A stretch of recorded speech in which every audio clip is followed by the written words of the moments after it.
Hey there, everybody, and welcome back to my YouTube channel. I thought I would come on today and talk to you a little bit about Rahu and Ketu. As a matter of fact, I'm going to do a few videos on the nodes and how to place yourself in better position to handle the difficulties that are usually brought on by Rahu and Ketu.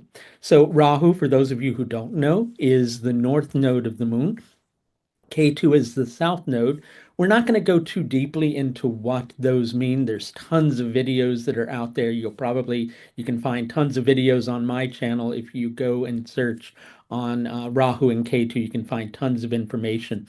But, the nodes are very, very vitally important in astrology in general. In Vedic astrology, they take on a whole other level of importance. And in Vedic astrology, we have what are called planetary periods. And during the planetary period of a planet, everything about that planet will tend to get activated in a person's horoscope chart. So, needless to say, the periods of Rahu and Ketu can be the most challenging periods that clients are going through. Because during Rahu and Ketu, these are the main karmic points in the horoscope. So they are activating forces in our life that feel to us to be beyond our control. They feel to us like something that we can't ordinarily do something about. Just briefly, what we tend to do during those periods is quite often get pulled towards K2 and tend to do many of the things that we've done in the past in order to try to rectify whatever difficult situations are presenting themselves in our lives. Rahu tends to pull us in the direction of those things that we need to explore in order to more deeply integrate the process and then to grow. But Rahu's experiences are ultimately very confusing. So regardless of whether you happen to be in a Rahu period or a Ketu period, these generally tend to be the most challenging periods in a person's life. But something that people don't know is if a node is in a sign, like let's say, for instance, you have Ketu in Capricorn and you have Rahu in Cancer, because they're always directly opposite each other. Being in a Saturn dasha will activate Ketu. Being in a moon dasha or planetary period, we call them dashas in Vedic astrology. So being in a Saturn period or dasha, or being in a moon period or dasha will activate Ketu and Rahu respectively. So quite often the nodes are getting activated in our lives and we're not even really fully aware of it, nor are we thinking about it. And so it's important to really have good, strong support in one's horoscope in order to be able to strengthen the nodes. So I want to share with you some simple concepts that I learned from Ernst Wilhelm, one of the teachers that I work with in terms of astrology. I highly recommend, no matter how far into your astrological practice you are, that you continue learning from other astrologers. It's really a profound process. And to have the humility to kind of go to other astrologers and learn only means that you're ultimately going to benefit and grow in terms of your astrological process. And before we begin our exploration of the nodal axis and the planets that strengthen the nodal axis, if you want to learn some of these techniques and concepts with me personally, I highly recommend joining either my courses membership, which is called Easy Astrology Society, or joining my VIP membership. Both of those will give you access to my courses as well as question and answer sessions and equally a monthly masterclass. You can join either of those at the link that you're going to see up above. So one of the most important things in relation to the nodes are the planets that are going to ultimately support each of the nodes. And over the course of several videos, I want to go over these planets, generally the factors that strengthen them, as well as the factors that weaken them, right? So let's talk about what weakens a planet that might be supportive of one of the nodes. And we're going to start today by talking about the sun, and explain the importance of the sun as it relates to the nodal axis. Okay, so each of the nodes has planets that are ultimately very important to strengthening that node. For Ketu, which is the south node, the sun is vitally important to the strength of Ketu, right? So let's talk a little bit just briefly about Ketu. So Ketu represents on many levels our security paradigm. Okay, the things that we think will make our lives get better. So we tend to kind of behave in the way that we have, always up until that point, hoping for our life to improve. Okay, that's why K2 tends to relate to past life patterns. These are things that we know from either earlier in our life, this life, or some previous lifetime. These are things that we've integrated previously, but they create conditioning, and if we hold on to that conditioning, we don't stand a chance really of expanding. People quite often focus on how K2 brings liberation to an individual. And it does, but it does so through the interaction with Rahu. So K2 will represent the thing that we continue to do that we need to perhaps expand beyond.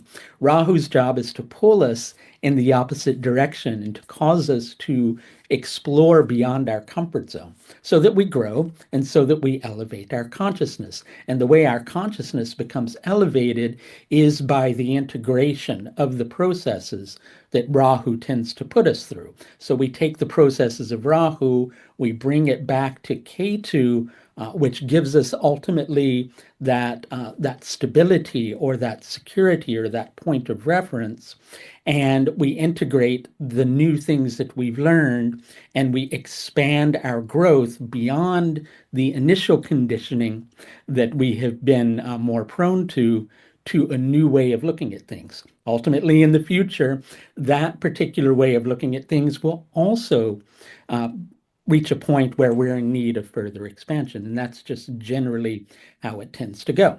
So let's talk about the sun. Okay. So, what does the sun give overall to the horoscope? Well, we know of the sun as being relevant simultaneously to both the soul, which in Vedic philosophy is called the Atman, as well as the ego. Now, I'm not talking about being egotistical or egocentric, but a sun that's out of balance can behave in those ways as well. But I'm talking about that sense of individuality that we ultimately need to navigate through our experience of consciousness. So the sun, when it's strong and when it's functioning, gives us a strong sense of self. And for K2, that's very important, right? Because when we're being pulled on by the opposite end of the axis, which is Rahu, then it's very difficult to feel solid or strong or to have self-esteem because we start getting really confused, right? And when we don't have that level of self-esteem or self-assuredness, well, then things can, begin to feel a bit imbalanced, to say the least. But there are also other important factors in terms of how the sun is really vital to the strength of Ketu. And we're also going to go into those. The sun, in terms of the planets, you can understand all of the planets in astrology as being connected to a royal court. So the sun is the king. So the sun's job is to make the necessary sacrifices for the sake of the kingdom, right? The sun also, is exceptionally luminous. If you look up in the sky, I don't recommend looking up at the sun though. But if you look up at the sun, of course, it's sorry, not the sun. I just told you not to do that.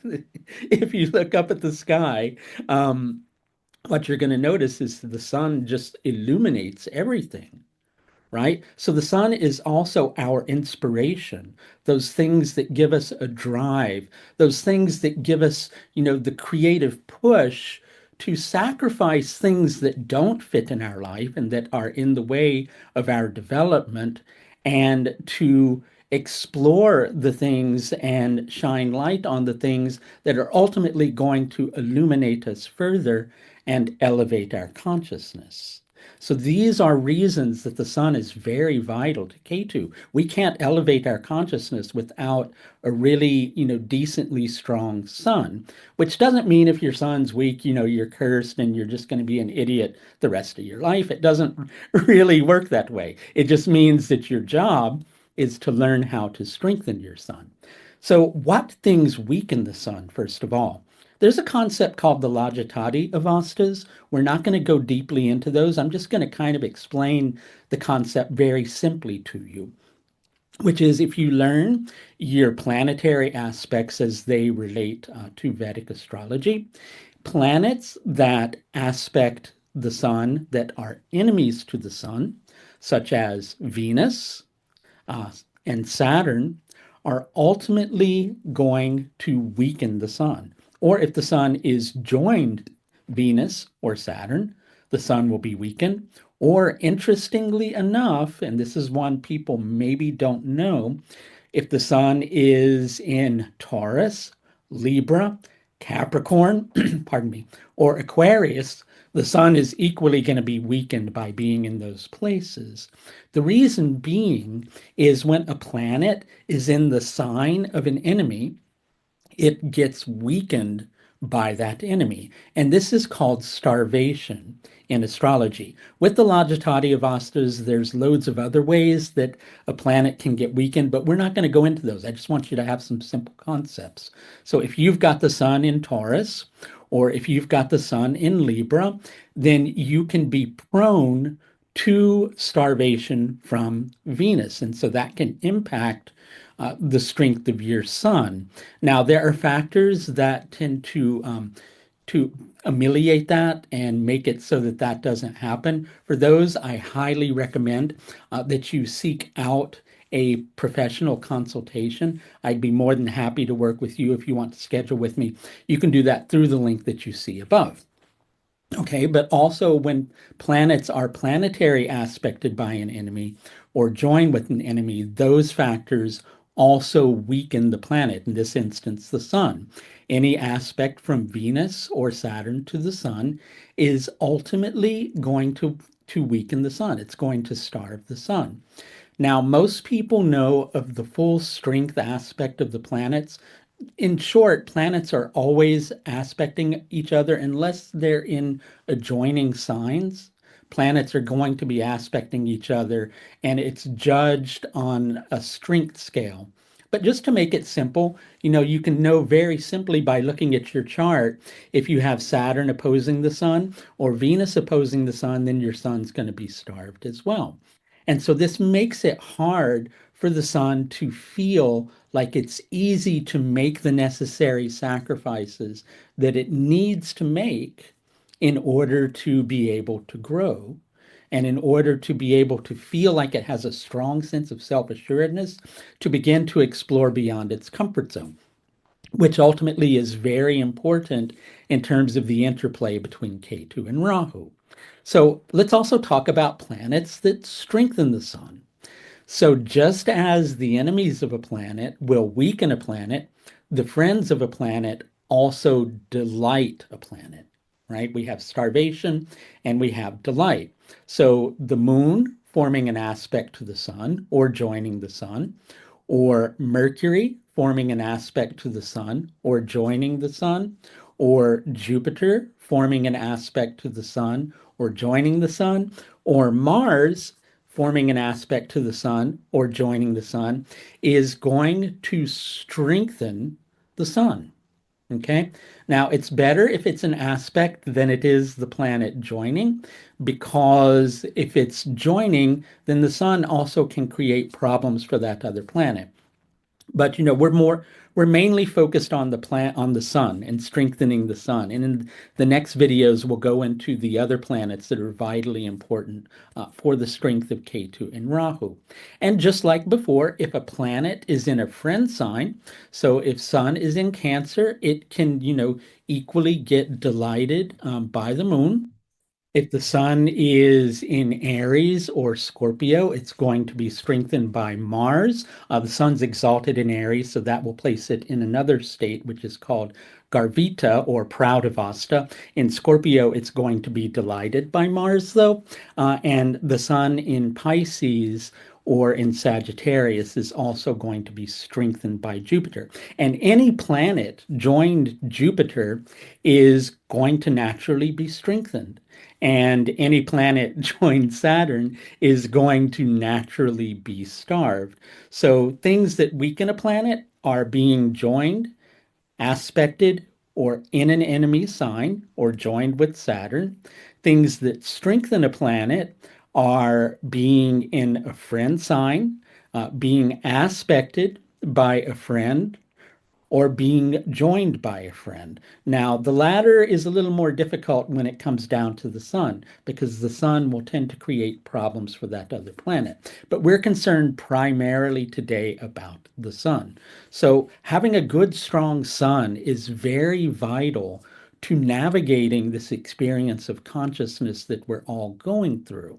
And it's really, I'm going to say it on a certain level, and no pun intended, because I know this is an astrology video, but it's not really rocket science on one level, because when it boils down to it, the sun being the equivalent of the psychological ego, and in addition, the sun being the equivalent of the soul, we need a good, strong sense of self in order to navigate our experience of consciousness and in order to make the necessary sacrifices that we need to make in life in order to grow and in order to expand. So we'll be back in the next video that I'm going to do sometime soon. Don't know how soon yet. And we'll talk further about planets that will strengthen our experience of Ketu, the South Node, and we'll continue that journey with an exploration of Mercury. If you're interested in learning Vedic astrology with me, there are a couple of different ways you can do so, and I'm going to share those with you at the link that you'll see up above in the video. One is through my courses membership. The other is through my VIP membership, both of which will give you access to all of my courses. In addition to that, the capacity to attend a question and answer session once a month, as well as the capacity to attend a monthly master class, plus the capacity to attend some of my live webinar courses. The other thing that I wanted to say to you is that if you'd like to learn more about the nodes in your horoscope, I highly recommend scheduling in an astrological consultation with me. You can do that at the link that you'll see up above. That's going to do it for this look at the sun and its relevance to K2. Thanks a lot for watching, and I'll talk to you next time. Bye now.